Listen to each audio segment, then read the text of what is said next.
What's up, everyone, and welcome back to the Interstate Mets Report. We are starting this stream off a little bit different because, as you all probably know through the grapevines, we have a great guest coming up on the Interstate Mets Report.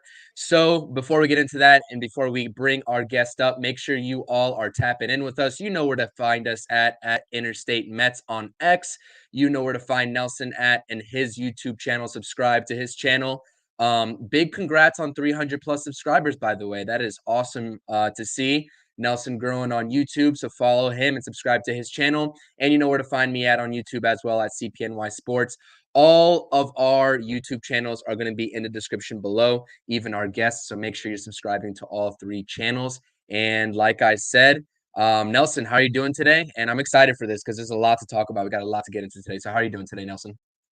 Yeah, I'm pretty good. Just excited to have Anthony on the show, and yeah, down to talk Absolutely.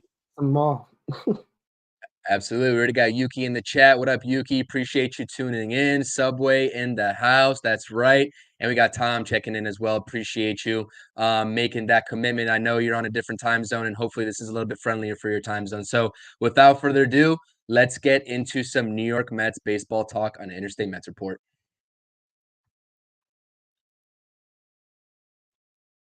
Welcome to the Interstate Mets Report with your hosts, Nelson and Chris.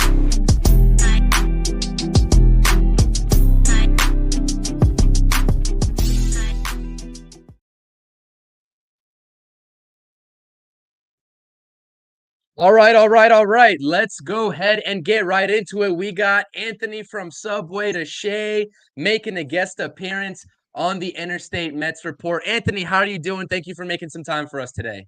Gentlemen, it's a pleasure to be on with you guys. We talked a little bit about this before we came on. This is the first time, I think, since Talking Mets with Rob did his panel earlier on last season. So it's an honor to speak with you guys and see your faces. I haven't been able to, mostly it's been through like tweets and stuff like that. So I appreciate you guys always. And you're always chiming in on my lives as well. So I appreciate that. And Nelson always gives me a nice little video in the morning to let me know that everything is going to be okay with the New York Mets. So I love listening to those in the morning. Absolutely. We definitely appreciate you. Like I said, a lot of good collaboration within the Mets community. Ourselves, Till Mets Do Us Part. We got Mets Weekly, Shea and Sons, all that good stuff. Talking Mets with Rob. This is one big community, and we love to collaborate with other content creators. And like I said before we get into it, I mentioned it before at the top of the show. All of our YouTube channels are in the description below. Anthony's is as well. And here's a little banner. Make sure you're subscribing to Anthony's YouTube at Subway to Shea. I believe you're right around 175. Get Anthony to 200 subscribers very fast and follow him on X as well. A lot of good content at Subway to Shea is all of his handles. Let me just give you a second to plug all your stuff and what you're doing on your channels and all your content that you got going on. Yeah, so you pretty much have it right here for YouTube at Subway to Shea, on X, Instagram. I even dabble in TikToks a little bit at Subway to Shea as well.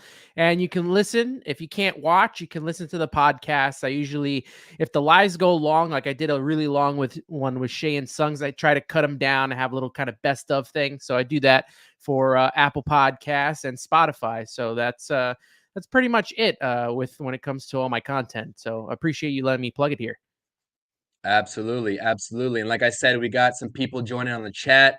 This is being streamed anywhere that you can imagine. So if you're missing it, it's kind of hard to miss because we got it on all platforms. We got Jeff going to checking in here with us. We got Shane checking in with us here. We got John checking in with us.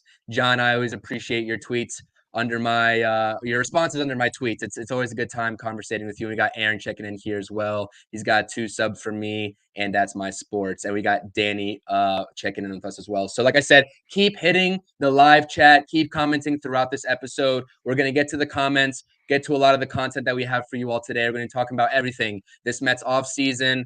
I'll be looking ahead at some of the starting pitching market, all that good stuff. We got a lot to talk about today. So let's get right into it, gentlemen.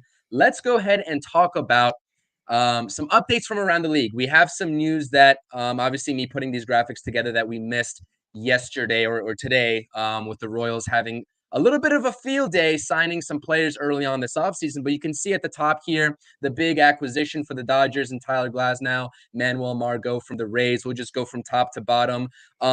Anthony, we'll kind of do like a little roundtable here. Anthony, give your opinions, and then we can go on to Nelson. But what do you make of this trade of Tyler Glasnow to the Dodgers? And we saw today Jeff Passan breaking the news that there was an extension given, 5 years for about, I believe it was 120, 135 million, somewhere around there, somewhere in the ballpark of 27 million a year. So what do you make of this trade? And is this a little bit of a riskier trade for the Dodgers in your opinion? We'll get into some Mets talk later, I promise, but I just wanted to get everyone an update of what we've seen around the league so far. Yeah, I think you have it in the chat too. Jeff Cohen, pitching getting very pricey. This is a guy who has all the potential in the world to be an ace, to be somewhat of a Cy Young, but he just can't stay healthy. So giving out an extension like this, 135 mil, I think it was that you said, for 5 years, it's a little worrisome for me because the guy hasn't pitched over 120 innings in his entire career. And that happened last season, 21 starts. The Mets wouldn't do a move like that. They couldn't right now. And I didn't want them to unless he was kind of like the last piece of the puzzle that they would have needed. But that it's too much of a risk for me to go in with Glasnow with what he has required for his extension and what the Dodgers are giving him. The Dodgers are all in, right? They got Ohtani. They have Tyler Glasnow now, and it seems like they're not done yet. They want to get Yamamoto, and they might want to be in with Josh Hader as well. So, more power to the Dodgers making these moves. They're a lot closer to the finish line than the Mets were. But as we know, as Met fans from 2021 and 2022, or 2022 and 2023, that everything on paper is all fine until you get on the field and see if you can get it done then. Because if you can't win the World Series, this is all for nothing. Absolutely. Absolutely. Nelson, what you got? Yeah, I mean, I feel like a broken record because I do these videos every day saying the same thing. This doesn't bother me. Like Tyler Glasnow is not a pitcher I ever wanted to see on the Mets. He can't stay healthy. We don't need guys like that on this team. We've dealt with it time and time again. It never works out. He just happens to be a younger pitcher that can't stay healthy. But that's the only difference. To me, that's too risky to throw away near $30 million. It might work out for him because the Dodgers are not the Mets, and the Mets always get the bad luck and whatnot. But and they gave up a pretty hefty haul for him as well. Margot is whatever. He's just a throw-in. He stinks. But Glasnow for what they got back. I mean, trading with the Rays is always risky to begin with. I don't know, man. I maybe there's people out there that wanted him. I'm not one of them. So more power to the Dodgers. I mean, yeah, if the Mets are going to compete, they're going to have to play these guys at some point. And if we do make it to the playoffs, more than likely the Dodgers are going to be on our way. But you know what? I'm perfectly fine with Tyler Glasnow being out in LA. So I'm curious about that because I think ever since we've been doing these shows and we kind of started to realize that Tyler Glasnow was really going to be on the trade market with the Tampa Bay Rays, and he was sort of up for grabs. And given what the Mets needed, and we knew that they needed in the pitching rotation at the beginning of this offseason, I personally would have liked to seen the Mets. In hindsight, right? In hindsight, maybe for paying him $27 million for 5 years now, maybe not so much. But at first, I would have liked to seen the Mets at least have some initial talks in terms of pursuing Tyler Glasnow because of that upside. I know that we took a very different stance on that. Nelson wanted no part of them. He was very clear in that, and I sort of wanted the Mets to do their due diligence at the very least. So what was your stance on Tyler Glasnow and his market, Anthony? Did you want the Mets to take a flyer on him at least in terms of some trade talks, or did you want to stay clear away like Nelson? I mean, it doesn't hurt to ask, but yeah, I think I'm more in tune with what Nelson was saying. For me, it has to be that the Mets were that final piece. It would be Tyler Glasnow, and you would trade a couple prospects for that, but they're not. The Mets are just not in that position. Yes, our prospect rankings are better now, and we're one of the top teams when it comes to the prospect pool. but they're still not there yet, right? The pitching, we don't have enough pitching prospects ready to go for the Mets. And I don't know if I'm willing to just give up I'm not willing to give up a whole load of prospects for a rental that's, not even guaranteed to make it out every fifth day, that's still coming back from an injury, and that just not has had enough innings in the bank. We need pitchers that are going to pitch innings. We saw it last year. We did not get anything from Scherzer, barely got stuff from Verlander, and that killed the rotation. And I can't put someone at the top of the rotation that already has that injury history. Well, you look at the Rangers now. They took the chance on DeGrom, right? And he got hurt, and he's out for the season. They took a chance on Scherzer, and now he's going to be out for half a season.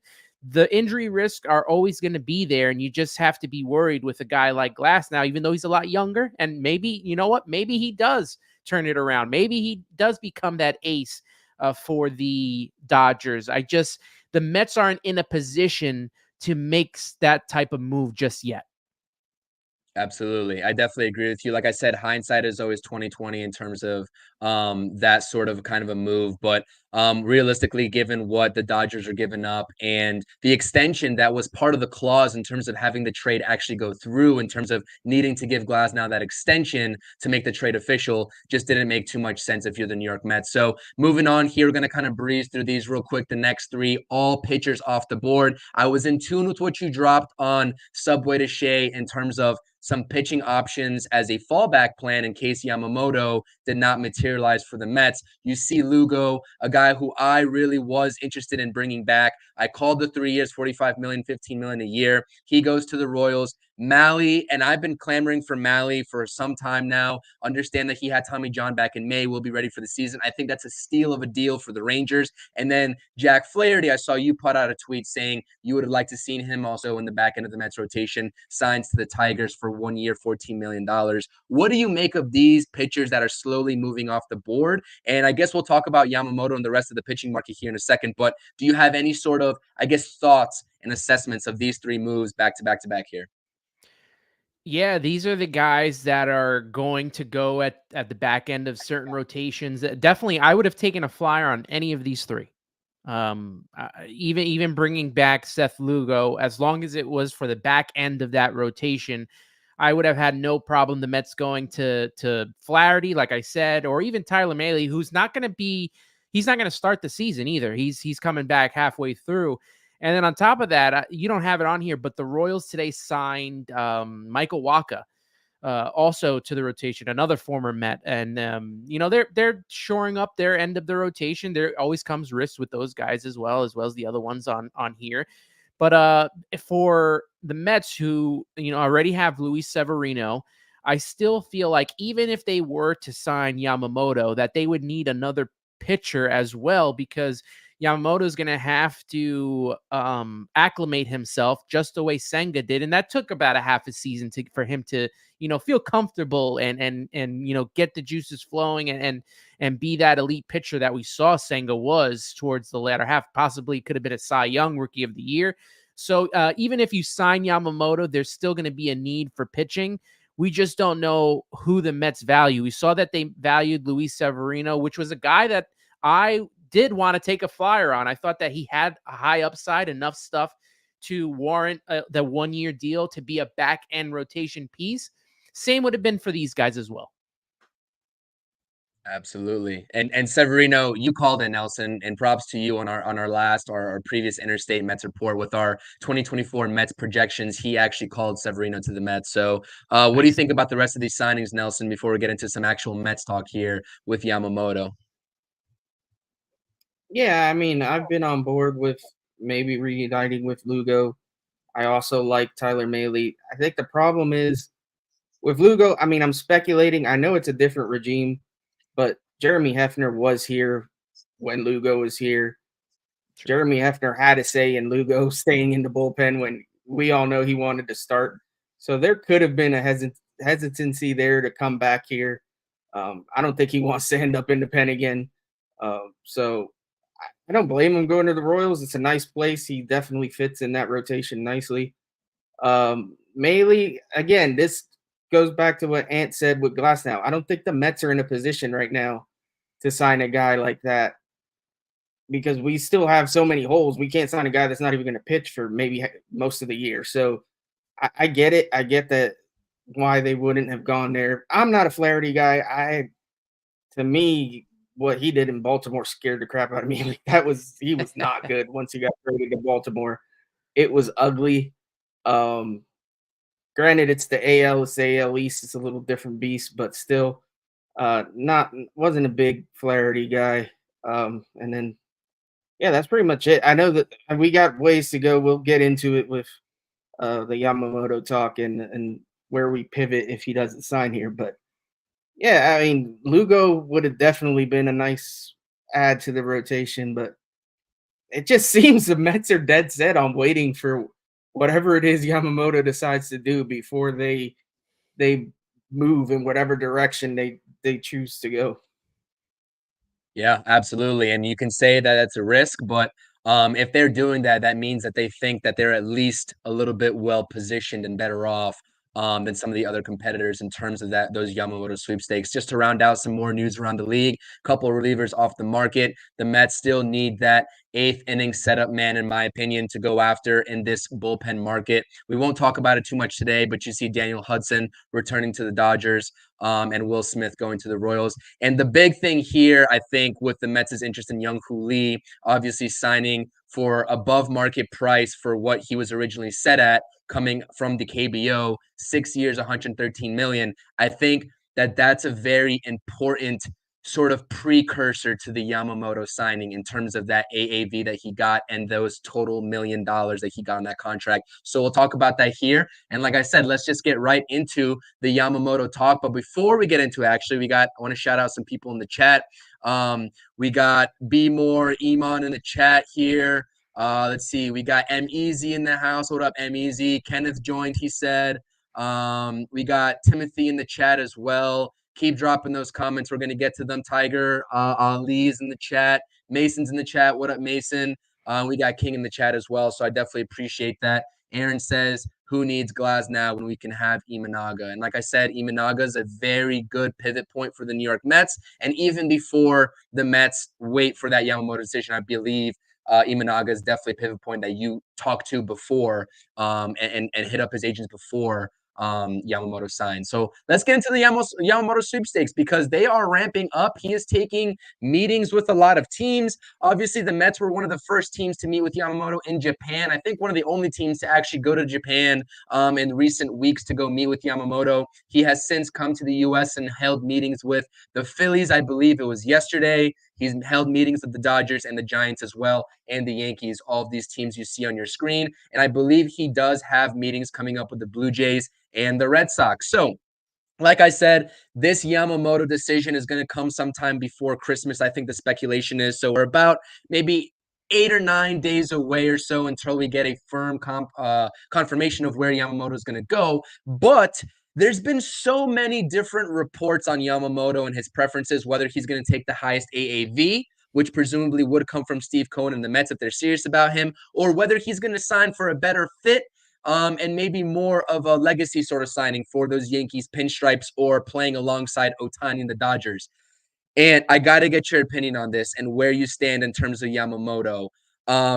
Obviously, I think the collective Mets fan base, from what I've seen on X, is saying you got to be the highest bidders if you're the New York Mets. You got to secure him for the 8, 9, 10 million or 9, 10 year deal that he's presumably going to get. Are you in that same boat, or are you kind of wary about giving that sort of contract to a guy like Yamamoto?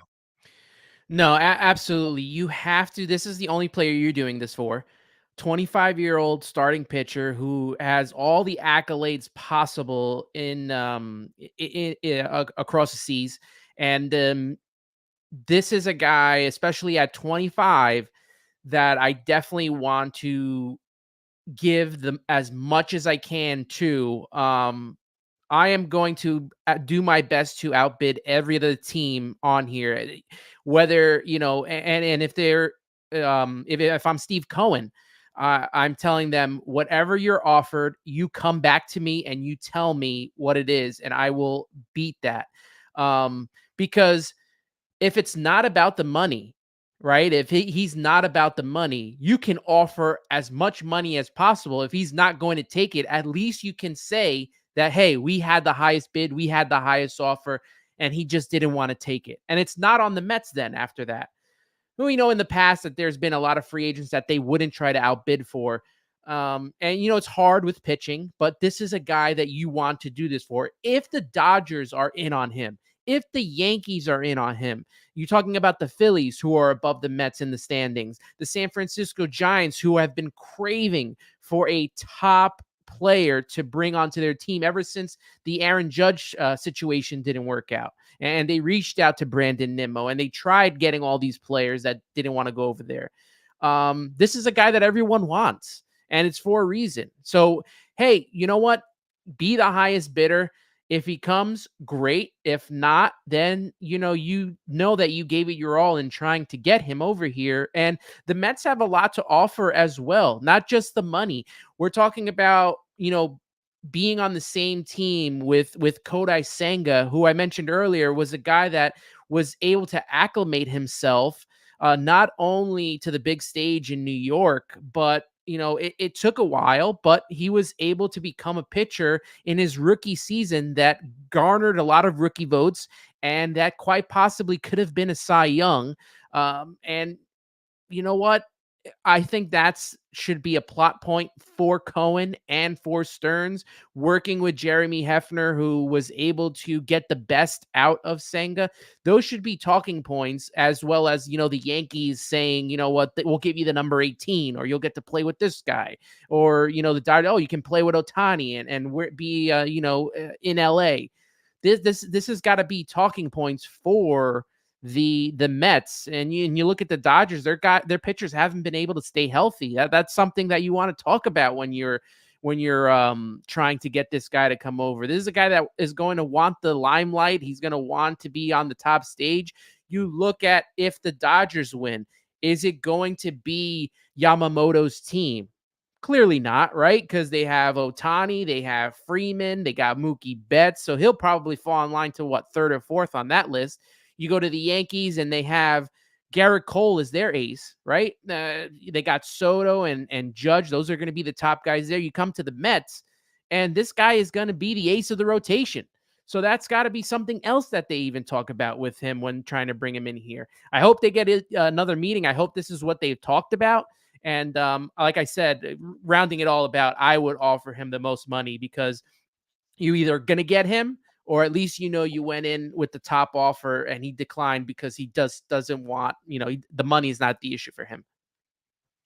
Absolutely. I completely agree with you. Like, that is perfectly well said. And that's something that I take issue with these reporters not fully sort of reporting on, right? You're going to be that top dog, and you're still going to be in that big market if you come to Queens with the New York Mets, where you won't have that if you're a Yankee or a Dodger. Now, the other thing that people seem to not know or not want to report on is the posting fee and how that affects the highest bid. It is a customary thing for guys, and this is why I brought up with Young-Hoo Lee taking that high offer above market value for him. If the Mets blow it, another team's offer away, maybe $25, $30, $40 million more than what the next highest team is offering, that is going to directly go in terms of revenue back to the Oryx Buffaloes, Yamamoto's former Japanese league team, right? So that is something that is very important as well. And they posted him pretty early. 25 years old is pretty early. We didn't see Ohtani get posted to MLB free agency that early. So this is something that is not usual for Japanese players coming over and being posted to the MLB. So that is something also to keep into account. We have around 35 people in the chat. Like I said, subscribe to all channels. Hit that thumbs up button. I definitely appreciate the support. Subscribe to Subway To Shea, Amish Country Mets fan, and CPNY Sports. Nelson, what's your Yamamoto take in terms of this market and how the Mets are stacking up here? Yeah, I mean, honestly, I hate to parrot Anthony, but he basically nailed it right on the head. The point I really wanted to get across is, yeah, the Yankees and the Dodgers, they have the pedigree. They have that history that the Mets can't really argue with. Like, we're not going to match that. But if this is a guy that loves the limelight and he wants to be the star, he's not going to be the star on those teams. Shohei is the star in LA now. No matter what, Shohei's the guy. And they, like you said, Mookie and Freeman in it, but Shohei is the guy. So he's going to play second fiddle to Shohei no matter what. At the Yankees, Garrett Cole is the ace. He's not going to be the ace. Aaron Judge is there. They have Soto now. So they have other stars. The Mets, yeah, we got Pete and Lindor, but they're not at that level. Like, I don't think anybody really sees them at that superstar level. I really don't. And I think, like, he comes in here and he's the guy. Like, he's the ace. He's the star of the show. And if he really wants that, if that's important to him, then even the Phillies, like, they have Bryce Harper. He would play second fiddle to Bryce Harper. So to me, the Mets are the one place that could pay him, and he could come and be the number one guy if he really wants that. If he wants that on his shoulders, he wants to say, "Hey, look at me, I'm the top dog." Then Queens is the place to be, because I mean, we love Senga, but let's face it, he would take over that number one spot. So that to me is a great point. Like, that's something if I'm Stearns and Cohen, I'm trying to hammer home to this dude. If he's really about being that guy, if he wants all the light on him, you're not going to get it more than you are in Queens. So plus, if you take the Mets to the promised land and give this fan base a World Series, you would be immortalized like no other. Like, we know, I mean, I'm mid-30s. You're a little younger. I'm not sure how you are, but all we hear about is 1986 and the 86 Mets. It doesn't go away. Like, fans that live through that never shut up about it. And I'm not saying it's a bad thing, but it's just you get it hammered in your head. Like, even if I'm a baseball like historian, especially with the Mets, like, I read everything there is. I know, even though I was born in December of 86, like, I know everything there is to know about 86. But even if I didn't, Mets fans that were born then would not let me not hear about it. So if somehow, some way he would lead this team to the World Series, you might as well make room for a statue next to Tom Seaver now, because I'm pretty sure the guy would be immortalized pretty quickly. So yeah, to me, because of his age, his stature, and everything else, you can't really put a price point on that. Besides, anyways, the Dodgers proved you can give them all the money in the world and defer all the money you want, apparently. So if he's willing to do something, he probably won't do something that crazy, because obviously Ohtani makes a ton of money outside of baseball that he can afford to defer that. But if he's willing to defer a chunk of his contract too, then offer him whatever the hell he wants. Like, that's a game changer that I don't know. Fans seems to be scared of the Dodgers just being able to sign everybody now because of it. But why can't Steve Cohen use that to his advantage? Like, as long as MLB is letting it slide, you know damn well if we had done that before the Dodgers, everybody would be screaming and crying that. There'd be a new rule already. Yeah. Absolutely. So, but now that the Dodgers were the ones that set the precedent, then might as well jump on it and do what you got to do. So, yeah, that's where I'm at with Yamamoto. I don't think that we're doomed if he doesn't sign, but I really hope we go all in and try our best and do have the highest offer out there. And I think we will, to be honest. I think we will too. Absolutely. John's tapping in. Appreciate it. Check out Till Mets Do Us Part. Just reached 500 subscribers. Shout out to them. Huge feat. Definitely deserve that. So John and Ibby, shout out you guys for supporting us all the time too. So Yamamoto's the perfect player at the perfect time for the Mets. The Mets have one thing they can flex over anyone else, including Los Angeles and the New York Yankees. Just pay more. Absolutely. So, and I know it's hard to put a dollar value on it, especially with John saying, just pay more than the next team, which Steve Cohen has all the ability to do. But let's try to sort of put a dollar value on it, right? Tom's saying that apparently Carlos Baerga yesterday, whether you want to take what he says with a grain of salt or not, I know a lot of people have a lot of different opinions on his reporting, but He claims that the Yankees have already made the baseline offer of the parameter of 9 years for $304 million for Yamamoto. I'm wary that the Yankees would even go up to 300, but if they do, more power to them. $304 million is certainly beatable if you're Steve Cohen, but how beatable is that? Like, where are you guys willing to go? Obviously, it depends on what the Yankees offer. It depends on what the Dodgers offer. You obviously have to match that, but if you're the New York Mets and you can't match the Dodgers' win now situation, if you can't match the prestiginess of playing in Yankee Stadium in those pinstripes, you have to persuade him with money. And how much more money is it going to take to persuade him? Whatever the Dodgers offer, maybe plus 30 million, plus 40 million, plus 50 million. Nobody knows, but how far are you gentlemen willing to go in terms of that dollar value? And it could help maybe giving him an extra year, 10 years, 11 years, who knows? There is a lot of speculation that this could be a signing with him being 25 years old. That's 10, 11 plus years in the making in this contract. So how far are you really willing to go for Yoshinobu Yamamoto? And I'm going to start with you.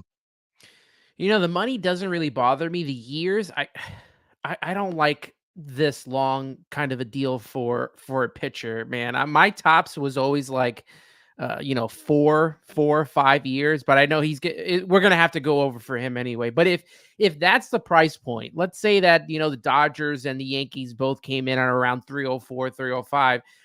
We're looking at the Mets probably having to go to at least, 308, 310, maybe 315 to convince him to come over. It's going to take a lot. And like you mentioned about the posting fee, isn't that like, I don't know the exact terms, but is that like 50 million or something, like, or 25? I don't know what the posting fee number is, but I know it's a lot. It is a lot. Yeah. So, and then also not only the posting fee, but you also have whatever Yamamoto ends up making. You have the hierarchy system where 25 million, a percentage of the first 25 million goes to the Oryx Buffaloes, and then they make a percentage on the 50 million, and then so on and so forth. So, like, we're talking about a lot of money that's going to be going back to the Oryx Buffaloes. And presumably there is some sort of understanding when they posted Yamamoto that is going to be like, he should be looking out for their best interest too. Like, it's not all, like, I'm not saying that's all going to be all of his decision, but that does play a fact. So yeah, you're absolutely right.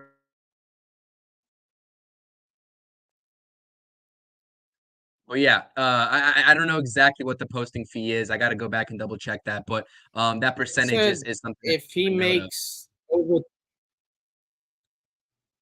makes over 300 million, you're looking at about 50 million at a posting fee. So it could even be a little higher than that. So this contract, yeah, that's a lot. That's a lot. This contract has the potential, if it's over 300, we could be talking about in total 350, 375, quite possibly reaching 400 in total with the posting fee. That if it reaches to that 300-ish frame, it'll probably be over. If the Yankees are doing 5 or 306 or something, 304.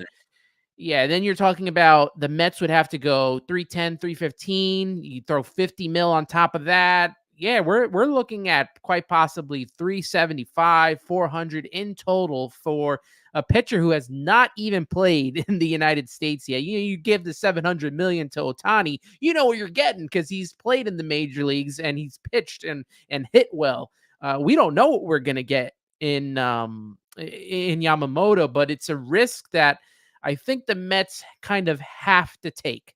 I think this is a guy that everyone is in on, especially the top teams. You're definitely going to have to make that risk for this guy over, say, like the Tyler Glasnows of the world, or even a Blake Snell. I would not, risk that. It's just going to be money that the Mets are giving up. It's going to be Steve Cohen's money, obviously, but instead of a guy like Blake Snell who has a draft pick attached to him, which kind of hurts him coming to the Mets. This is a guy that has all the upside in the world, could possibly be the best pitcher in baseball in a year or two. So we'll see what happens, but the Mets definitely have to be all in. Like they're totally focused. We can see on him because there's been no other signings at all. Yeah, absolutely. Jay chiming in here. Yamamoto becomes a starter version of Diaz. What will the trumpet be? Absolutely. Like that's one thing you definitely have to consider. MEZ saying 350 million. Absolutely. And I think I definitely agree with you 100%. I think 350 million, when it's all said and done, when he's closer to making his decision, it's going to be closer to 350. Hell, maybe even 400. We don't even know. It's going to be absolutely insane. Isn't it crazy that we That's started off the at offseason with 200. him making $200 million, and we Absolutely. have gone all the way up to now 350, quite possibly it being 400 in total, all thanks to the Otani deal. Absolutely. It's funny how baseball free agency works, and I know a lot of people complain about it, but that's just the nature of the business, and that's what happens when you don't have a salary cap. And I'm not a proponent for that whatsoever, but I'm just saying by the nature of the business, you will see these contracts eventually graduate, and it's no telling how far it'll go. Henry says 10 for 350 mil, absolutely a possibility. Jeff is saying some type of graduating percentage as the posting fee, 100%. Matt checking us out. Till Mets do us part. Shout out Matt. What a good looking crew. We definitely appreciate that. Shout out Matt. And then Stevie Mack saying he can totally see Cohen putting his nuts on the table and going right into 10 years for 400 milli. So I don't know, man. This is insane to me to put into perspective how much these teams are willing to go for a guy who hasn't stepped on an MLB diamond just yet. But at the end of the day, scarcity is what presents the highest value, and that's exactly what we're going to be talking about here. So let's talk about some pivoting points in the free agent market if you're the New York Mets, and if you want to kind of bypass a Yamamoto decision, sort of lock somebody up to fill one of those presumably two openings in the rotation before Yamamoto makes his decision, or if you just miss out on Yamamoto completely. As you can tell, his name is crossed out, not taking into consideration Yamamoto. Who you pivot to here? First and foremost, I've been very adamant about being wary of Jordan Montgomery and Blake Snell on a long-term deal. I understand they're going to want 6 to 7 years given their age and given their success. Let's call it success, right? Over the past couple of seasons, but I know a lot of people are first and foremost wary on Blake Snell.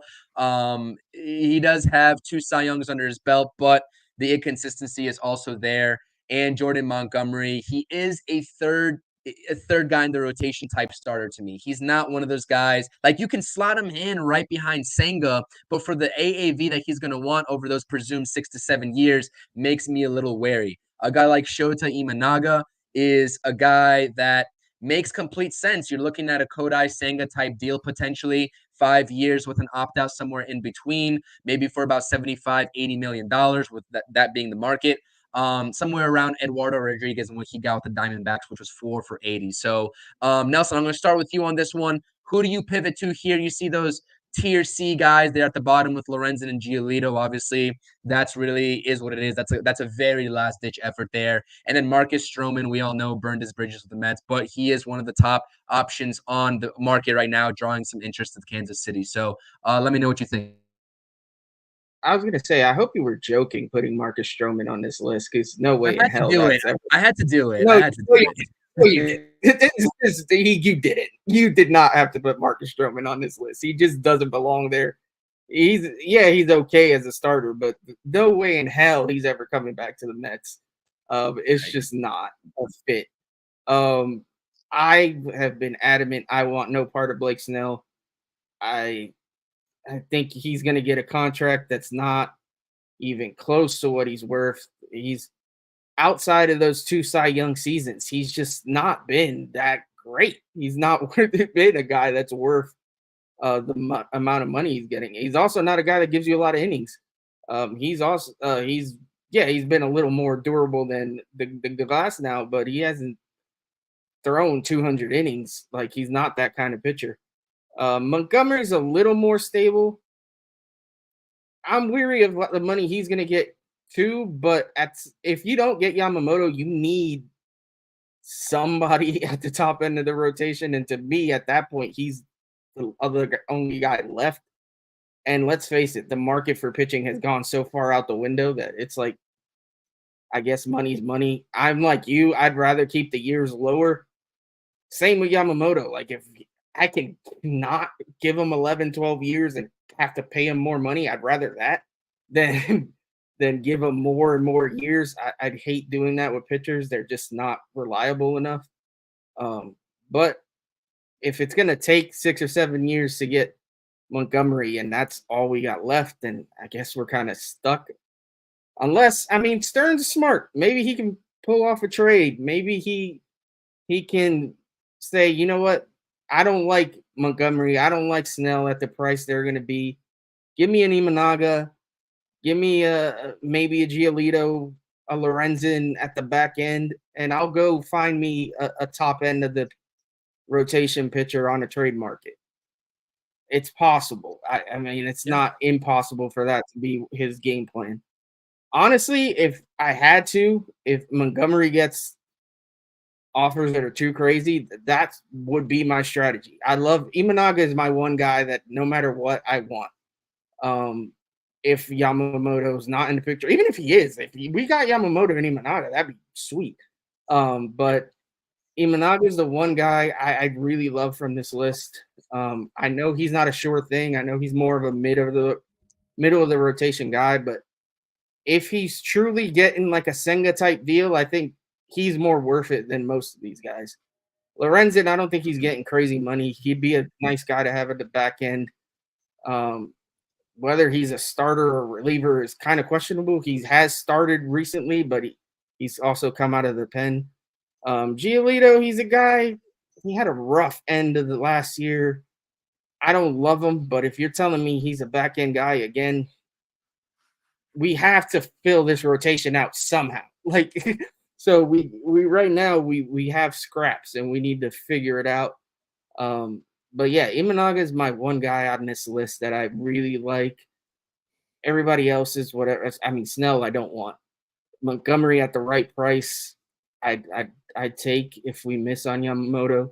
I don't see a world where we get Yamamoto and Montgomery. I've seen that floated around. Like, to me, that's a bit of a stretch, especially if Yamamoto's getting the kind of money we're talking about. At some point, Cohen has to have a limit somewhere. So that's where I'm at with it. But yeah, can we is there I wish there was a way to like cross out Marcus Stroman. I don't like to look at his name. Yeah, I mean, the Stroman situation is what it is. I mean, he's going to get a deal somewhere. He opted out of the Cubs contract. We all know that. But you talked about trades here. Henry makes a decent point here about trading for Yelich and Peralta, those two contracts for the Brewers. It could work. I don't know how much business the Brewers are going to want to do with the Mets so far. So, obviously, a lot of people speculating with the Burns, Stearns connection. He is a free agent. We'll talk about the 2025 free agent class as one of the last topics for this stream here. But yeah, we got about 45 people in the chat, floating in between 45 to 50. Hit that thumbs up. Subscribe to all the channels in the description. Subscribe to these gentlemen right here by my side, and subscribe to my channel as well. Make sure you go ahead and do that. And let us know about the pivot points here, because obviously we know that Nelson wants no parts of Marcus Stroman. We hear that loud and clear. What's your strategy? Because I honestly don't think Imanaga takes Yamamoto out of the question if you go get him first, but I don't think that it's feasible to get Yamamoto and Montgomery both. What do you think? Yeah, I just posted a video about an hour before we went on the air about a plan B in case Yamamoto does not come to the Mets. Marcus Stroman was not on that list. And look, Marcus Stroman has all the talent in the world. We've seen it. I just feel like social media wise, he wasn't able to handle New York for some reason, although he put up this front that he could handle New York. It just didn't seem that way. And for that reason, I think that they do not, go back to the well on that one. I am very much in favor of a Shota Imanaga for sure. I feel like you definitely need two guys on this list if you are not getting Yamamoto. I think Imanaga could be had for a similar contract that we got a Senga with. He's 30 years old, so is Senga. So I think that could work out. You have another lefty in the rotation. I'm all for more lefties in the rotation, and it'd be nice to have two to go along with Quintana. And I think if you can get an Imanaga and you can throw in one of the two of the Lorenzens, Giolito, I tend to go more with Giolito in that position. Then I think that would work for the Mets. We've seen teams with not the greatest rotations somehow make it to a postseason berth, and it can work. But if this pitching lab, the so-called pitching lab that we have, along with Jeremy Hefner, can fix the wrongs of a Lucas Giolito and a Luis Severino, then that's more power to them. Giolito and Severino were very high-end pitchers with the most upside. And, Giolito is a guy that I think most Met fans wanted a year or two ago. So if he can get back to what he was back then, I think that's a great move for the Mets. Jordan Montgomery is on the top of my list because he's pitched in New York, and he's shown that he could pitch in the postseason. Problem is he wants a Rodon type deal, 6 years, $162 million. And like I said before, I'm a 4 or 5 year kind of guy when it comes to starting pitchers. I don't know if because you pivot from Yamamoto that then you go and offer a Blake Snell or a Jordan Montgomery the money that they want, which I think Snell's going to get somewhere around close to $200 million. I wouldn't touch that with having to give up a prospect, knowing how he finished in the draft rankings this year, which I know no Met fan was happy about.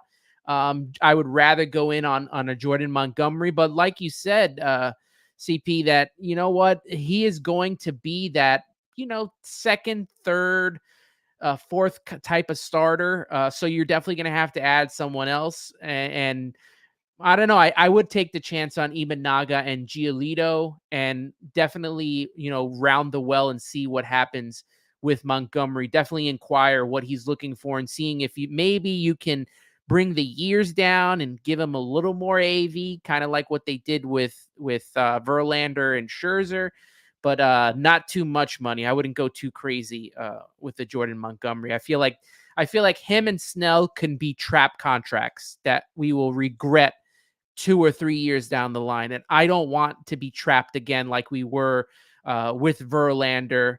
Scherzer I wanted, but Verlander I felt like was going to come up and be a trap contract, and it did halfway through the season. So I would go Imanaga, Giolito, and inquire on Montgomery and see what he would want.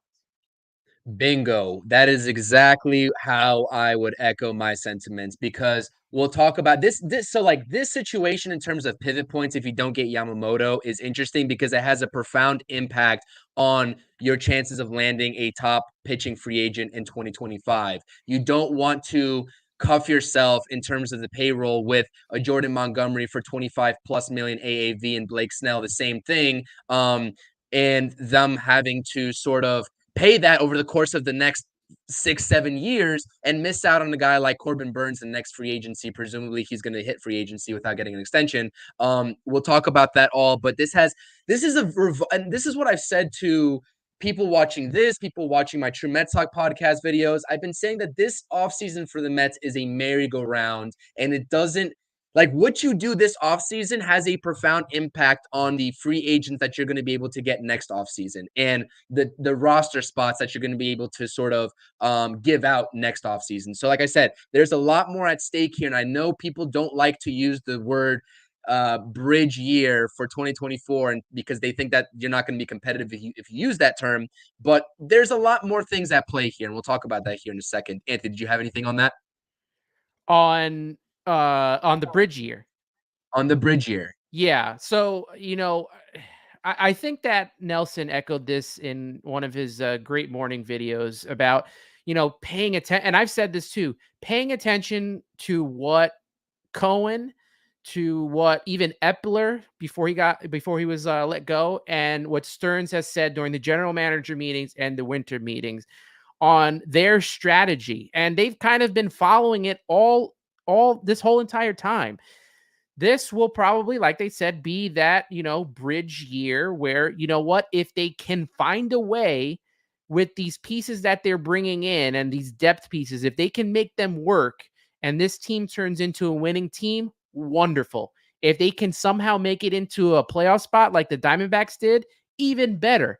If it doesn't work, I think they are okay with that because they're holding on to their prospects and they're trying to build some sort of winning recipe And it's going to take a while. It's going to take a while. This team has been so, I don't know, stringed up and hasn't been able to build with the Wilpons. And they've had to kind of gut that and do this rebuild. And it hasn't been an easy rebuild because they've went through three or four general managers, 3 or 4 managers, and no president of baseball operations. So now they finally have the president of baseball operations in place. He's only been on the job for a month and a half. He has no general manager. And, he's on with a rookie manager now. So there's going to be a lot of building that this team has to do. If they can get a guy like Yamamoto, it probably, brings them a little bit closer to where they want to be. But they still want to see what they have in these prospects. Stearns still has to review all the players that he has because he's only been on the job for a month and a half, and it's going to take time. So I understand the whole point about this year being a bridge because, Cohen said it during the press conference during the trade deadline. He said he wasn't going to spend like he did last season. And I do believe that. I do believe that there are specific cases, for example, Yamamoto is a specific case that they'll go out and try to spend for. But besides that, you're not going to, go crazy and give Blake Snell a $250 million contract just because he came off a Cy Young. You're not going to give Jordan Montgomery over $175 million because he pitched well in the postseason. That's something that the Wilpons would have done years ago, and that would have been the big free agent get.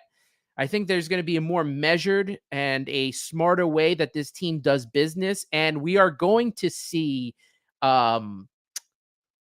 Stearns bring what he's learned and what he's done from Milwaukee to New York. It's not just him coming to New York and now he has all this money to spend. He's going to do things the way he did it in Milwaukee, sprinkle in a little spending here and there because Cohen is going to want a high price free agent or something like that, and see if this team can build a sustainable winner. And we're going to see that start this offseason. So I have no judgment on Stearns. I'd like to see a year out of him before I can, judge how he's done. And the same goes for how Cohen handles free agency as well. Yeah, absolutely. And I think that this comment right here echoes exactly what you just said.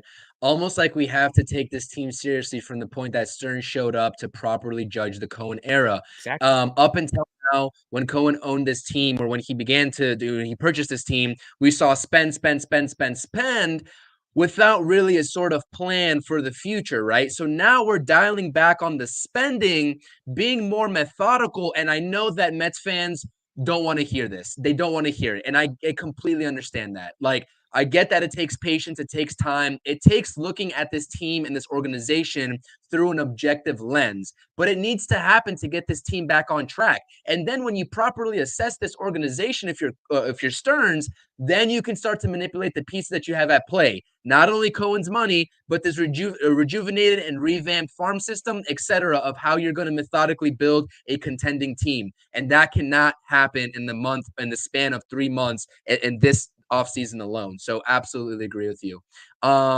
Let's see here. We got Mets Talk with Hayden here. Subscribe to his channel if you haven't done so already as well. In the Mets Roundtable. LFGM, very hard to be positive right now, but hopefully their time will come. Absolutely. John says Imanaga and Giolito, but you'll need a 6-man rotation if that happens, presumably with the likes of Imanaga coming onto the rotation. Jay checking in with us as well. Rotation of Yamamoto, Senga, and Imanaga would be difficult to manage with the days off, but I'm all here for it. Absolutely. It's something that you can definitely work with 100%. So let's go ahead and get on into, we talked a little bit about the pitching here. We talked a little bit about the news around the league in terms of who's off the board versus who's still available. Let's talk about who's still available from the bat perspective and the offensive market. Given that we know that Mauricio is not going to be on the diamond for the Mets in 2024 with his ACL injury, unfortunate news. Prayers up to Ronnie Mauricio. Hopefully he comes back rejuvenated, ready for 2025. We haven't really seen the free agent market sort of materialize and sort of develop from the bat perspective. You still have, unless you really wanted Hunter Renfroe, who the Royals just locked up today, then you still have all of your options that we've been talking about from the beginning of the season, right? Down the list here. And the Mets have made I guess, somewhat of offensive utility additions so far, if you want to call Joey Wendell and Jose Iglesias and Trace Thompson offensive upgrades or additions, which I certainly don't. I think they're just pure depth pieces to sort of float between the majors and the minors in case there's injuries that happen. But here are your top free agents still available. A lot of people speculating what they're going to do in the outfield spot. A lot of people speculating if McNeil, with this Mauricio injury, is still going to be the everyday second baseman for the New York Mets, or if they hold on to him, if he's going to move to that left field spot. So presumably, if he does stick at second base, you have left field still needed to be addressed, and you have the DH spot needed to still be addressed desperately. Nelson, starting with you here, names that intrigue you. Run me down the list here, and then we can go about it from there, because the offensive side of the perspective of the ball here for the Mets, we haven't heard anything about. And we haven't really heard anything about the Mets from the Mets perspective outside of Yamamoto at all. That's why I like this offseason so far, in terms of the Mets are keeping everything quiet. I'm just waiting for them to wow us with some big move out of nowhere. So, Nelson, let me hear what you have to say about this free agent class, and even about the loss of Ronnie Mauricio. Yeah. First, I want to touch on the point of the bridge year thing, because I think a problem with Mets fans is like that's like some kind of like third rail word that they hear bridge year and just automatically like think, oh, that means we're not going to spend any money, and that means we're just going to suck, and that means Luis Severino is the prize of the offseason, because they see that we haven't done anything yet, and it's not just Mets fans. I said it in a video. It's fans in general of most teams. Just you want it now. You don't like to wait. Patience is not anybody's virtue. But like you said, this regime has shown, and really since Cohen took over, there's been a little. Last summer there was some stuff that started to leak, but besides that, everything's been very hush-hush. We hardly ever know where this team is going. Obviously we know they want Yamamoto, but outside of that, like these moves just come out of nowhere with this regime. And Stearns seems like a very quiet guy. He isn't going to give his plans up. So to that end, like we don't know what all he said was he has a plan for if Yamamoto signs. He has a plan for if he doesn't sign. I don't view this as a Yamamoto doesn't sign, that's it, we're packing up and going home and we're done. I do think you can have that bridge year and still compete. You just need to sign the right guys, and I think Stearns is smart enough to do that. To that end, we do need, at this point, with Mauricio's injury, to me, Mauricio was a second baseman. I know they were planning on throwing him at third, or at least trying it out. To me, he was the second base option, which then allowed you to put McNeil in left if you wanted to, or what have you. Now that takes that off the table. Now, more than likely, you're playing McNeil at second base. So you need an outfielder. So, I mean, we don't have a left fielder. Like, you're going to give Trace Thompson the starting job, DJ Stewart. If we do that I got a problem with that, because that's not good enough. DJ Stewart had one nice month. Like he doesn't belong to starting 9 every day. Trace Thompson, he has little upside, but not much. He doesn't belong. He's not a starter. Even Michael A. Taylor, who we've been attached to, he's not a starter in my opinion. So we need to find a starting outfielder, whether that be in a trade, whether that be one of these guys. Teoscar Hernandez is my preference if we're going outfielder. I don't mind Gurriel either. With third base, listen, I'm all for giving Beatty a shot. They are going to give Beatty a shot. I like the idea of signing Justin Turner because he can be that DH, but then also be kind of a backup option for if things don't work out with Beatty.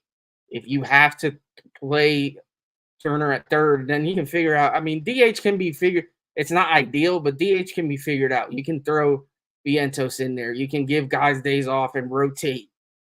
There's other options for DH. Do I see us signing a left fielder and a DH?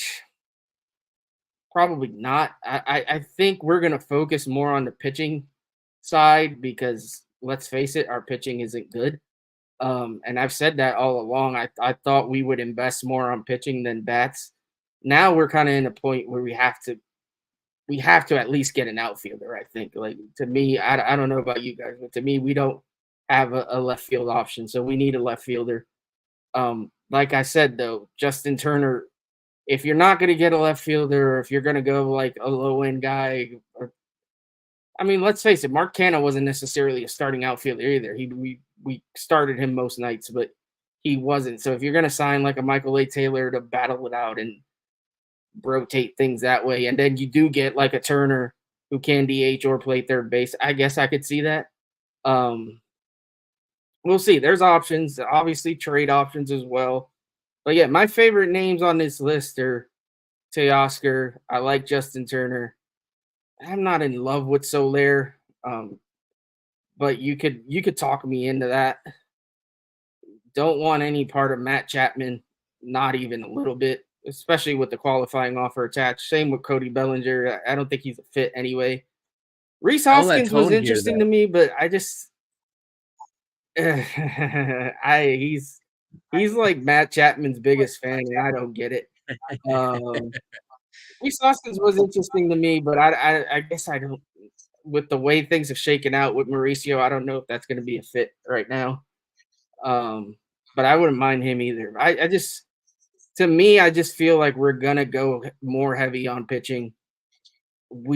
Given that we have guys in the pipeline on the offensive side, more guys than we do pitchers, I think Stearns might be a little more patient on the offensive side and see if he can maybe strike with like a 1 or 2 year deal and on some of these guys. But to me, I think he wants to leave those options open with the offense. So I see us more, if we're going to spend on pitching. We're going to try to maybe do a sneaky move with the offense and go from there. Yeah, and one name you didn't see on this list is Michael A. Taylor, one of the only names that the Mets have directly been linked to as well. So he is not there. But, and what do you think? Who do you like on this list? And we haven't even talked about what Henry's talking about here in terms of internal options at DH with Vientos and Stewart. So I know that's not the popular option, but what do you think? To answer that question first, I'm not 100% sold on DJ Stewart. He had a really great two weeks, but then you saw him kind of fall back off to what we're used to seeing from him from the rest of the season. So as a fourth outfielder, fine, which he's not really a great outfielder either. I'm okay with that. Vientos obviously probably should get an opportunity. He kind of started to hit towards the end of the season. I'm definitely not opposed to this from Henry. I just if they can do better, I would like to see them try.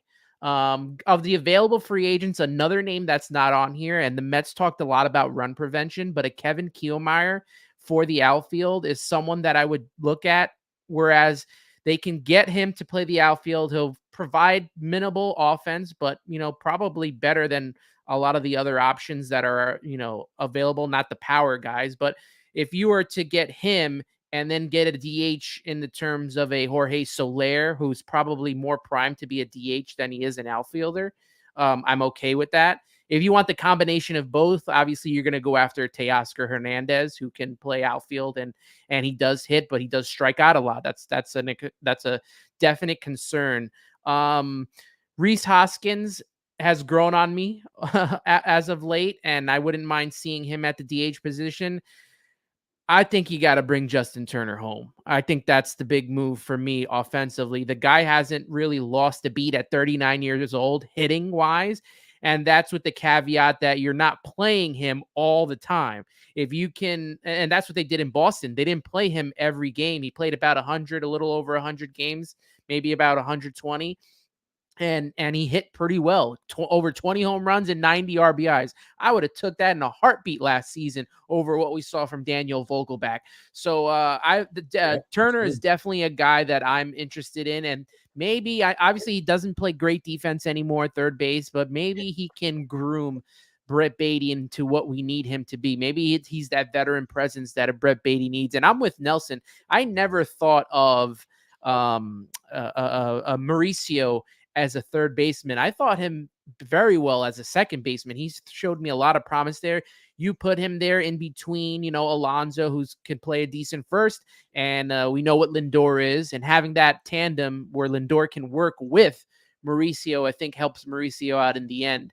So even with him playing healthy, I thought that he was more of a second baseman than he was a third baseman. Yeah, I mean, I'm third on that list, was right there with you guys. I was projecting him to be a second baseman with the way that the situation in the infield kind of worked itself out. I could never see the Mets not playing Brett Baty and not giving him that true chance to prove himself or prove that he's not going to be in the Mets uniform for future years. Like, you have to play him to understand what he fully has. I completely agree with you. And the sort of DH talk with the Mets, when you talk about it, this is a great point here. Justin Turner can still swing the bat very well, but he's almost 40. You give him a 1-year deal, and that keeps your flexibility options open for next season, which I think the whole consensus here is that if they don't pivot to a Jordan Montgomery in the pitching side for the same reason to keep flexibility in future years, future off seasons, that's the same thing they're going to do from the offensive side of perspective. Like Teoscar Hernandez, I would love, but he's going to command at least a 3-year deal. Yeah, him and Soler. The problem with those two guys is you give them the 3 or 4 year deal, and I'm, having deja vu and PTSD of Starling Marte and one of those guys getting injured, and that's a concern. That is a concern for me. Jorge Soler, great offensive bat, and he would be perfect to put right behind Pete Alonso, but he can't play outfield. And I would like the DH to be a little bit versatile in the fact that they can play the field. And Hernandez, who plays defense, he just strikes out a lot. That's it's a little worrisome. Yeah, 31.5K percentage for Teoscar Hernandez. That is a lot. Soler's around 25. But like I said, I completely agree with that analysis. Very worried about giving those guys 3 or 4 year deals. That's why I like guys like Justin Turner, JD Martinez that will take 1-year deals. Even a guy like Rhys Hoskins coming off a major knee injury probably will take a 1-year prove-it deal if I had to speculate. Maybe a 2-year with a player opt-out. If he kills it in 2024, he can go back and hit the market. So Tom's asking if we'd re-sign Escobar on a 1-year deal at third base. No, because I really do think that with Brett Baty's lack of sample size, he hasn't even played a full 162 in the major league so far for the Mets over the course of the last, 1.5 seasons. So you got to give him that chance. So I'm going to say no, unless any one of you all are taking a different stance. Okay, that's what I thought. Been there, done that. And I love Eduardo Escobar. I literally have like one of his sayings as a poster from Athlete Logos in my room, but nice guy and all, but I think him staying on that team last year from the start where Brett Baty was killing it in spring training and should have got the starting job, I think that stopped Baty's momentum and carried on throughout the season. I think that messed with him mentally. Definitely could have. I definitely agree with you. So we'll see what happens this season with Brett Baty. All eyes are on Brett Baty, especially if they weren't before. They are now with Ronnie Mauricio going down. Absolutely. Aaron makes a great point here. Jock Peterson's a guy that I've wanted the Mets to at least kick tires on. His power also is something that enamors me. Can play the outfield, not great, but does fill an outfield position. So like I said, I don't think it's realistic, but like I said, that power is something that you can definitely play with as well. So Cody Bellinger is going to get a bag. It's not going to be from the Mets. A lot of teams Blue Jays are primarily in on Cody Bellinger from what I've heard. I mean, given what Jung-Hoo Lee got, like, you got to think Cody Bellinger is going to get upwards of 150, maybe 175 range. If Boris has his best interest at heart, then $200 million is not off the table for Cody Bellinger as well, depending on the amount of years that someone's going to overpay for him too. So this comment too, because like I've been sick of this topic here, but someone commented it and we might as well just talk about it briefly before we get into the next slide and get out of here. Where was it here? It was about Mr. Pete Alonso. Why are the Mets playing around with Mr. Pete Alonso and his contract extension? Quick analysis, gentlemen. Does Pete get the extension in your guys' mind this offseason or not? And you start. I think they definitely should give him the contract extension to appease Met fans. If they don't get Yamamoto, I think it would be wise to lighten up those contract talks. I always thought that they were going to sign him this offseason and avoid, if this guy has a killer year, you kind of put yourself in a bad hole because now you're going to have to spend even more money. So it would be wise for the Mets to do this. Now you can evaluate everybody else, but we all know what we're getting in Pete Alonso. Give him the deal and get that done this offseason so you don't have to worry. I always thought that they were waiting because they wanted to see if they were going to be players in Ohtani this offseason. That's why I thought that they weren't going to give Pete the money and see if they can do both, if they are just going to do Ohtani. But since Ohtani didn't want to come here, and Pete's a guy that wants to be in New York. We saw he had that shirt on. Was it New York or nowhere? He's very ingrained in everything that happens in New York. He's got his foundation that he does here too. I think he does comedy shows with the Fan, or when Craig Carton was around, they were doing comedy shows in New York. So Pete's a very important part of this team and this roster. And I've always said it that instead of trying to trade Pete or thinking of letting Pete go, this is a guy that you build around and get protection around. So I'm all for Pete getting the extension. I don't think it's that they're playing around with him and messing around. I think it's the fact that now, this Yamamoto contract is very serious and is going to take a lot of time to put together. Look at how long it took for Ohtani, and that was $700 million. And there's all this deferment and all these, if the owner leaves, he can leave. There's going to be a lot of stuff put into this contract if we get a Yamamoto. And I'm pretty sure the same thing will be handled when we eventually, hopefully, sign Pete Alonso.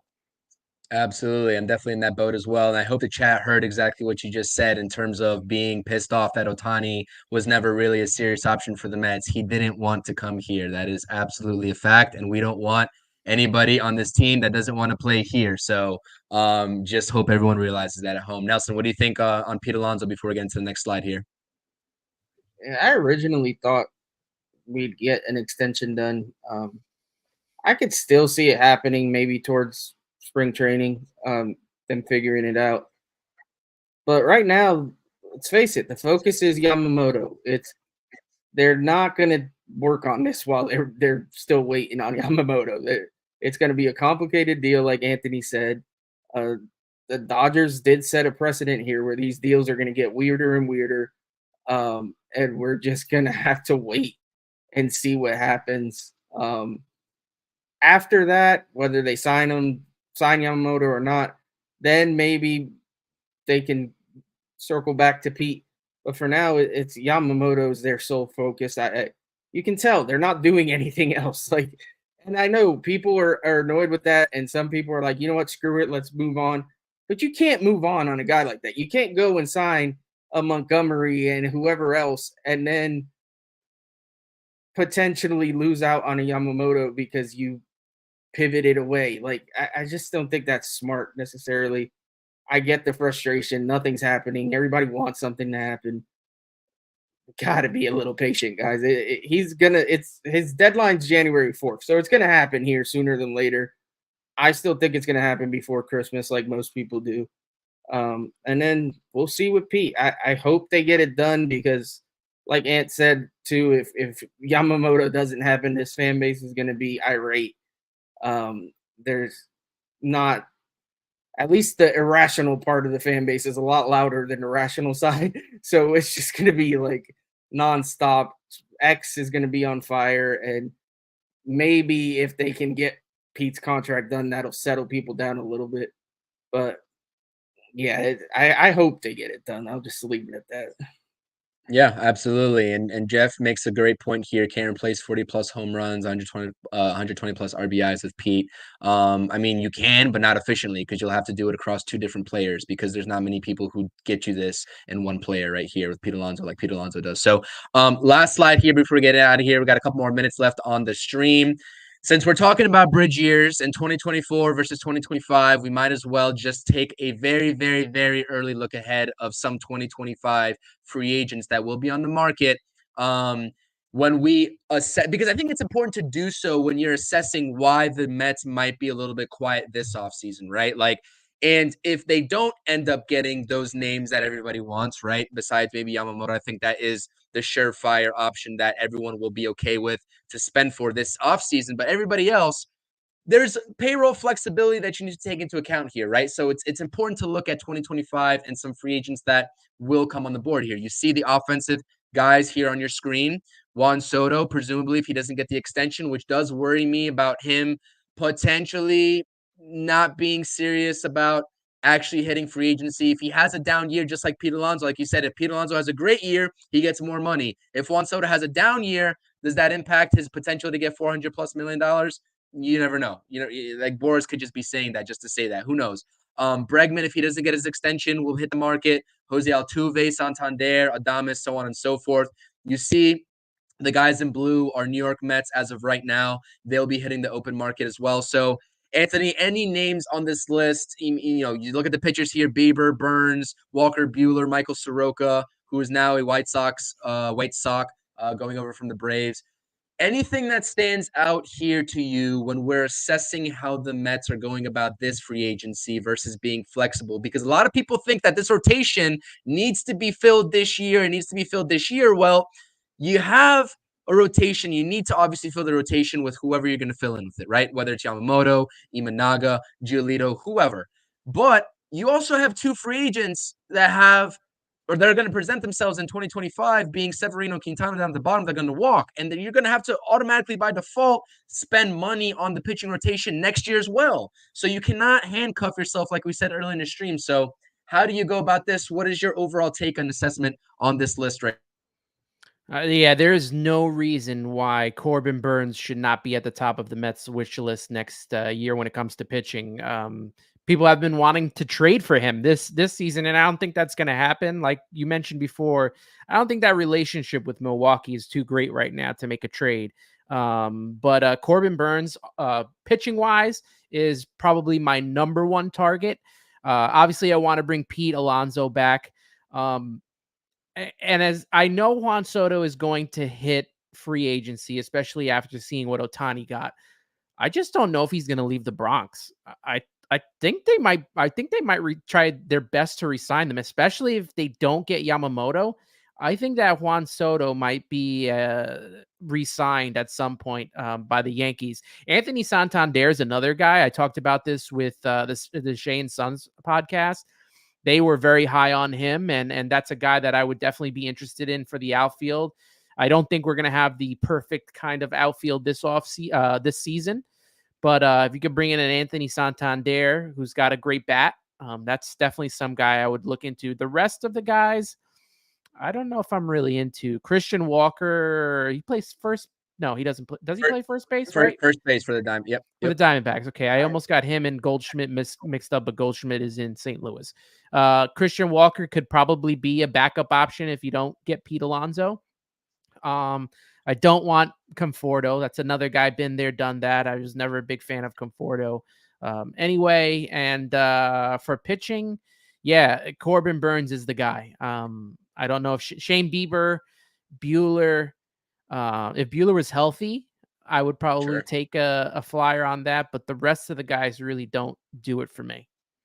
Sure. Absolutely. And you mentioned Goldschmidt just by default here. I know he's 36 years old, but he also will be a free agent next offseason as well. So another name to keep an eye on. And you have Christian Walker and Paul Goldschmidt.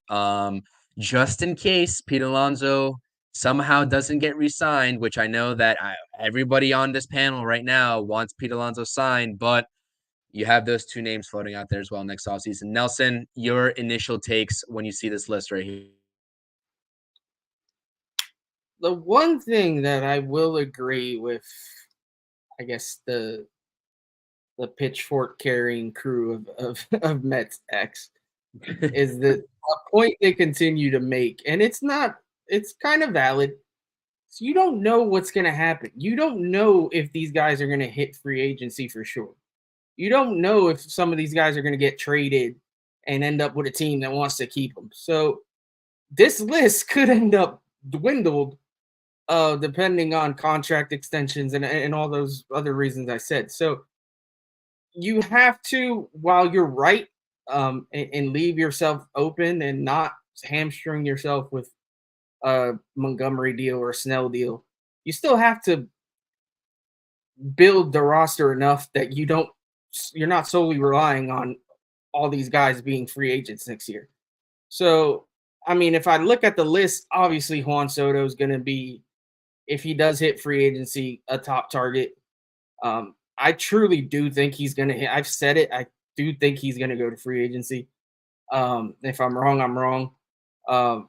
And I do think if that's the case, the Mets have a pretty good shot just because the dude loves to hit at Citi Field.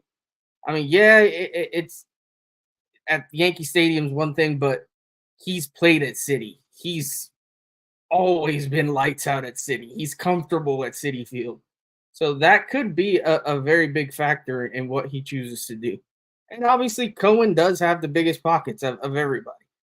Bregman I like, but I feel like our infield is going to be – you're going to see some of these kids in the infield. And I don't know if we're really going to be paying money to infielders or big money to infielders. So I kind of take Bregman and Altuve out. I love Anthony Santander. I love that dude. Like, if the Orioles were to make him available on a trade market because they're not willing to pay him, please be in on that guy. He's a guy I really like a lot. Adames, Tyler O'Neill, a dude with potential. He has power. I wouldn't hate that move at all. Josh Bell is whatever. He did have a pretty good year last year. Christian Walker's pretty good, but hopefully we sign Pete Conforto. Been there, done that. Like Ant said, I don't really feel that. As far as the pitching is concerned, listen, Bieber has had his issues. His fastball velocity has been going down. It's a little scary. Freaking Buehler can't stay healthy. When he is healthy, he's phenomenal. But again, do you want to run the risk of giving a big contract to a pitcher that can't stay on the field? Corbin Burns, for the right deal, I would definitely be in on. He's another guy that he's trending down a little bit, which scares me. But he's the most consistent out of everybody on the list. Soroka, I don't love. And then Severino and Quintana, I think this will be the last year we see them as Mets. Although, I mean, who knows if you get Severino in that pitching lab and you can figure him out, and he likes being here with his boy Mendoza, and maybe you work out an extension there. But yeah, I mean, it's hard. It's super early to talk 2025 guys, but I do get your point. I just do see like that point of like, we don't know if these guys are even going to be necessarily available. So you gotta bridge that and manage that very carefully. I will say this about that list. If this list is going like this comes to fruition and all these guys are free agents, the Mets need to do whatever they can this offseason to make themselves attracted for next offseason. Otherwise, we're in the same spot now where we're having to spend over $350 for a pitcher who's never pitched in the major leagues. I mean, like, we're going to the ends of the earth to get Yamamoto here on a team that, even with Yamamoto, is probably not a playoff team. So they are going to have to do whatever they can, win as many games as they can to make themselves attractive enough to get guys outside of Pete Alonso to come back. And, you know, Pete Alonso could leave himself because he doesn't want to be here anymore at some point. He gets tired of the team losing. So the Mets have to definitely put together a team this offseason that's attractive enough for next offseason as well. One more. Yeah, that's a great point. Go ahead. Our kids' development is going to make a big difference too. Like, do we see Acuna at some point this year? And if we do, does he show that he has what it takes to like actually be a star in this league? Jet Williams is flying up the prospect levels. Like, do we maybe see him at the end of the year? Drew Gilbert, another guy. If he's as good as he's looked, you could potentially have 3 guys there. It's not likely because we all know how things work out with Mets prospects, but you could potentially have 3 guys there that fill 3 holes on your roster, and then you don't have to worry so much about free agency. Let's face it. And that would be great because we need at some point to be able to not have to spend so much money on these guys. So that's also going to be, and you never know. You could have a random. I mean, we do have some pitching too that we don't talk about enough. Christian Scott, I absolutely love. More, I know Vassal's name comes up more because he's closer, but I love Christian Scott. I do think he's going to be the best pitcher out of all our minor league pitchers right now. We could see him. We could see a random name. Jacob deGrom. Nobody knew Jacob deGrom. I'm not saying we have a Jacob deGrom in the minors, but nobody knew Jacob deGrom was going to be Jacob deGrom. So things like that can happen too. McNeil, Nimmo, those guys. Well, Nimmo a little more, but McNeil, nobody expected him to be an everyday starter for our team. Like he wasn't a top prospect. So you never know what's going to happen this year. That's why I think Stearns wants to evaluate these dudes and wants to leave himself options. So we'll see. I really don't think we're in as bad a shape as some people will lead you to believe. Like it's going to work out. Yeah, I agree with you. Great points by both of you gentlemen in terms of using this year to establish that foothold, like you said, Anthony, and then for you, Nelson, like these prospects coming up, you can't forget about them. You can't depend on them. And if there's a situation to get a star player, you definitely pull the trigger in terms of trading whatever mix you want, but you still have that backup option. And like, I don't think anyone's mentioned the payroll. You got Verlander, I believe, coming off the books, his money. Scherzer's money is coming off the books. The rest of McCann's contract is coming off the books. The free agents that you see on here, presumably, minus maybe a Pete Alonso extension, is coming off the books. So a lot of flexibility in terms of the payroll resetting starting in 2025. Guys, that's really all I had. I appreciate everyone tuning into the stream. I know we ran a little bit over 15 minutes over. We usually try to keep it between an hour 15. I definitely appreciate it. We had to go a little over with special guest Anthony from Subway To Shea in the house. I definitely appreciate it. Anthony, we're gonna plug your channel here again, but just some final closing remarks out of you for the viewers at home, just about your channel and about this Mets team. No, I gotta, I think we just have to keep it even keel. I think, like I've repeatedly said, make sure first off you're watching Nelson's morning videos because they kind of put everything in perspective, and Met fans should understand. Take what Cohen and Stearns and what Epler has said. Make sure that you're all paying attention to that because they have a strategy and that's what it's been about. So I'm going into this season at peace and as even keel as possible. If they get Yamamoto, they get him. If not, they'll pivot and we'll figure out a way to get this done. And hopefully it ends up that this Met team, the hopes is they can make it to the postseason, but if they could get a winning record and somehow get into the postseason, even better. But don't go crazy with expectations, but just, be patient. I know that's a tough word, especially in Queens, is being patient, but this is the year to do it because we have a new regime taking over and there's a lot of evaluation and a lot that has to go through. With the podcast, you can follow me on Twitter, Instagram, TikTok at Subway To Shea. The podcast is on Apple Podcasts and Spotify. You know where to find me on YouTube. And I hope to have some good stuff coming. I'm working this weekend with SNY New York Post on a short that should be out at some time, either Sunday or next week. So just stay tuned on that. Awesome. Yeah, get Anthony to 200 subscribers on YouTube. All the great stuff that he does on his podcast. Love tuning in there. Some great stuff. If you're sick and tired of hearing our voices here on the Interstate Mets Report, make sure you go check out Subway To Shea. A lot of good collabs. Nelson, what you got for us? Not too much. I want to thank Anthony for coming on. Really appreciate it. One of the brightest Mets fans that I follow, and I love your page. I love your stuff. So please subscribe to his channel. Listen to his podcast. He does a great job.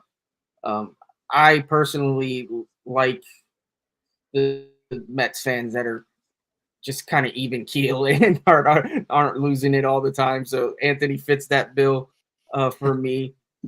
So yeah, thank you everybody for watching. It's been a great stream, lots of comments. Appreciate everybody. If you haven't subscribed to my channel already, if you would, I'd greatly appreciate that. We're trying to grow and grow bigger and bigger. And hopefully one day we'll be on SNY or something, who knows. But yeah, thank you everybody for watching. Thanks CP for kind of taking the charge on this one. And yeah, hopefully next week we're sitting here talking about Yamamoto being a New York Met. That would be a nice Christmas present and birthday present. Absolutely.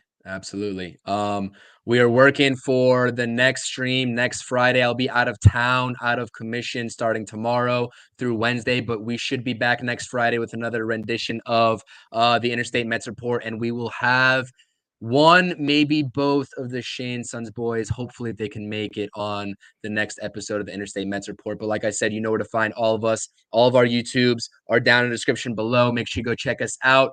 We had about 25 to 50 people in the chat at any given time today. So make sure you're hitting that thumbs up and supporting all of our podcasts. I certainly appreciate it. Shout out everybody in the chat commenting as well.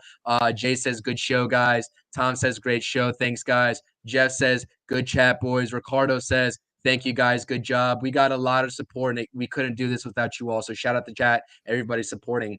With that being said, this has been another episode of Interstate Mets Report next week. Yeah, absolutely. So like I said, this has been CP. We got our boy here from Subway To Shea. We got Anthony from Subway To Shea, and we got Amish Country Mets fan Nelson. I appreciate it. Great chat, and let's go Mets. We'll keep an eye on any news. We'll see you all next week. Peace.